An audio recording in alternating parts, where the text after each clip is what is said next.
तो हाय भोजपुरिया समाज, आप सभी के हम आर के निगम हाथ जोड़ के प्रणाम करतनी और आशीर्वाद का कामना करतनी।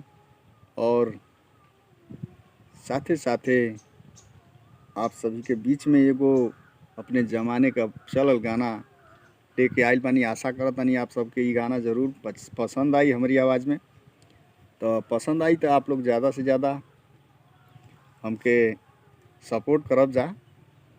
तो ले आप लोग के हम सुनावतनी ये गाना। अगर अच्छा लगी तो आप लोग ज़रूर कमेंट करब और ज़्यादा से ज़्यादा लाइक करब।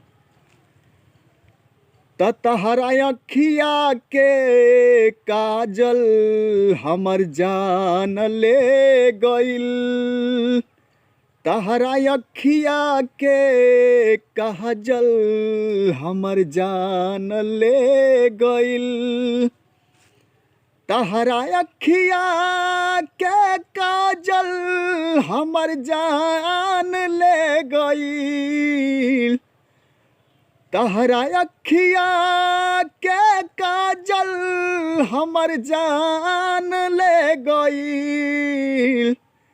कुछ कईबो न कैल राजा दिल हैरान हो गइल, कुछ कईबो न कैल राजा दिल हैरान हो गइल, तहरा अखिया के काजल हमर जान ले गइल।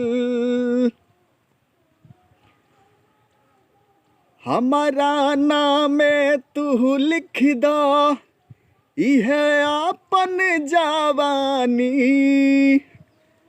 तोहरा दिलवा के होई सुन दिल जानी, हमारा नामे तू लिख द इहे अपन जवानी,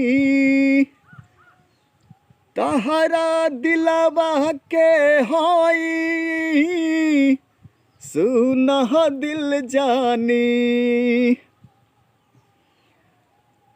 तोहरा पाँव के पायल हमर जान ले गइल, तहरा पाँव के पायल हमर जान ले गइल, तहरा अखिया के काजल हमर जान ले गइल। हाँ, तहरा अखिया के काजल मोरा जान ले गइल। तो आप सबके हम आर के निगम नेक्स्ट सॉन्ग में मिलत हैं। आशा करतनी सॉन्ग आप सबके ज़रूर पसंद आई और पसंद आई तो शेयर करब। तो मिलतनी अगला गाना में। Thank you.